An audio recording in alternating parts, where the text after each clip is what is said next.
What is going on, my dudes and dudettes? It's Sean you, that's now Serpentarium. I'm just chilling out with my female Chinese beauty here. She's looking gorgeous as ever. Still not as pretty as the boy though. Right, so today I'm just gonna chat to you about how to build your dream collection. Now this is actually gonna be how I'm slowly building my dream collection. Chinese beauties have been on there for a long time. That's why I've got this girl out. She's starting to nip at me there a little bit. I'm going to leave her wander about as much as I can, just to give her a bit of exercise, but I don't want her to go anywhere she shouldn't go. Right, anyway, getting on with it. Yeah, how I'm building my dream collection. You could use this method. It's you know, sort of going to be like a step-by-step thing of what I've done. The same exact thing could work for you. But you know, there are probably other ways of doing it as well. So it's just take it with a pinch of salt, really. This is just what I've done. If you want to do something else, then that's completely up to you. So what I've done, first off then, when I started the hobby, I concentrated on one species, and that was obviously royals. I got a few royals, or ball pythons as you call them in the States, and then as I became more into it, I started looking into different species more and more, such as boa constrictor. So then I got my first boa constrictor, and she was amazing. She really was the best pet anyone could ask for. And as I was going on more and more, I was looking into different ball python morphs, different species as well, and you know, all sorts of things. So what I then decided that I wanted, well, is my ever-growing list really of stuff on my collection. But a lot of it, I thought, well, I'm not going to be able to afford to buy that. Such as, I really want a clown pied ball python. So what I decided to do was buy one male clown and one male pied and a couple of female het pied. So I'm then going to make my own visual female pied, breed that the clown, breed the double het back, and then whatever clowns I make, clown pieds I make, I'm keeping. I'll keep one or two nice specimens, and then I'll just sell the rest then. But that's why I wanted to get them. I'm in no rush to get you know, to start making them. It's just something I want for myself. So that's the route I decided to take. It's going to take me that little bit longer. It's going to take anywhere, you know, it's going to take around 6 years for me to get there, but that's fine. I'm in no rush as long as I eventually get there. So that's one sort of thing that I've done. Another thing that I've done is I've decided I want lesser clowns, special clowns, yellowberry clowns and stuff like that. So what I've actually got is I've got all of those in either single gene or combinations.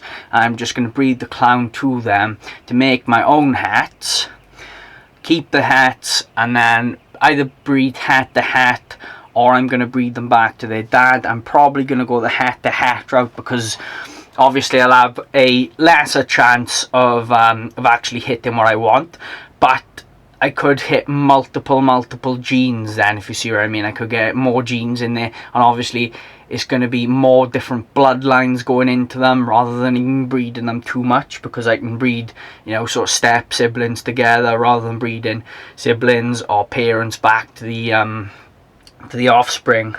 So there's a few different routes available there. I always wanted a rosy boa. So what I've actually done for them, obviously I've got rosies now. What I did for them was I actually picked up one from a shop, because that was the only one I could find. I did pay a good premium for it, especially for a baby as well. I did that about 1.5 years ago. Since then I've only wanted to keep more and more of them, and over time then I've been in touch with more and more breeders, You know, people are starting to start the words getting round that I'm buying rosy boas. I'm always looking for them. So then, luckily, then things have started to come more my way, and since then I've managed to buy 3 more rosy boas.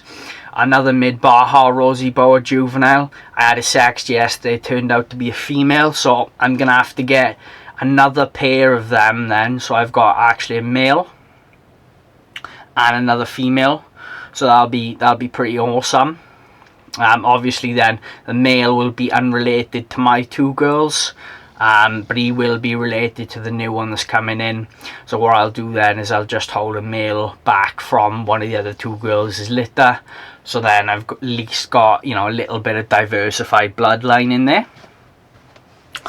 And then what I'm going to do then with that is I'm just going to trade them then with other rosy boa breeders, such as, well, I know quite a few. And then we can swap localities and stuff like that, and I can get all the localities that I want without actually forking out hundreds and hundreds of pounds for them, which I think is awesome. And then I'm hoping then to, you know, eventually become, you know, one of the top people in the hobby to go to for rosy boas. It's a long way off yet, but they're a species I really like. I think they're great for beginners or anyone really. They're really fantastic pets, and there's none about, which is a real shame. And then with my Dumbrella's boas then, I actually got lucky with them. I was asking around for a long time, and then I was in work one day and I got talking to this lady there, because she sort of slipped out that she kept snakes, and I got talking to her about snakes, and we became quite friendly then. You know you are if you're watching. Yeah, and one day she messaged me because I told her I was after Dumbrella's, and she said, oh, look, there's someone quite local that's selling a pair of Dumbrella's, are you interested? And I said yeah. And then I went over and picked up my Dumbrella's, and I was over the moon with it, because I spent so long looking for them. And obviously it's an adult pair rather than a juvenile pair, which is always better, because I can, you know, I know lots of other people that want them, but they can't get hold of them, and then, you know, I can help them get them, which is awesome, really. African house snakes, they've always been a favourite of mine since I started the hobby. Started looking up, you know, good beginner snakes and stuff, and they always came up. I didn't actually know about the black house snakes until recently though, but as soon as I saw them I just had to get myself a pair of them. But the Capensis and stuff like that, I've got a pair of hypos, and one of them is a het albino as well, but I'm not sure which. And I've bred them a few times. The babies aren't they're not worth much, right? And they take months and months to get going. But it's nice to see, like, the people that want them, they're so happy to see someone breeding them, because they just can't get them anywhere. So that's really nice to be a part of that, really, to help someone get a snake that they've been looking for such a long time. So that's always really good. And obviously then I got this pair of Chinese beauties. I looked high and low for these, I couldn't find them anywhere. But then right under my nose then, a man that I dealt with before, he said he had a pair from last year that he was, you know, he couldn't sell last year or whatever. So I picked these up off him. They both het albinos. I'm going to breed them a couple of times. I'm not going to overdo it. They're not very popular, but it'd be a shame to just see them, you know, not be in the hobby anymore. Do you know what I mean? So I will breed them a couple of times just to keep them going. And just, you know, either sell them to a local pet shop or something, so, you know, it's got a wider audience then of people that can buy them, or I'll sell them privately to any of my friends that want them or whatever.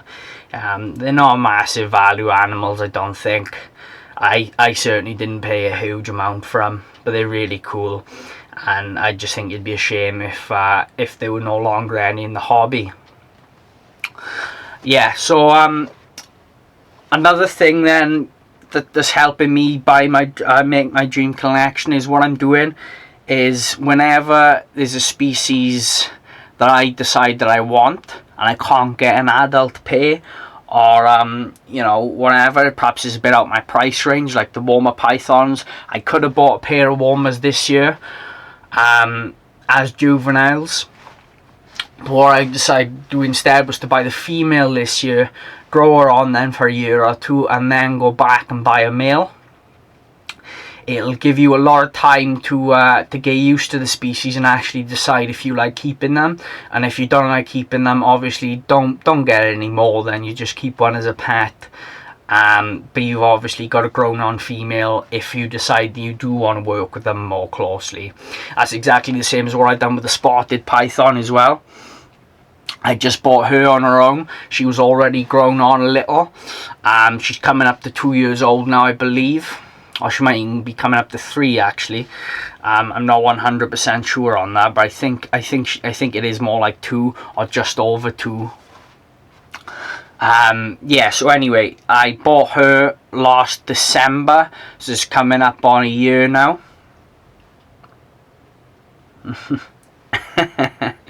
She's biting me, beer. Nice and gentle though, to be fair to her. Just a little bit scared, that's why I'm working with that. Anyway, I bought her last December. I've been trying this year to get a male for her. She's a locality type spotted python, as I said before.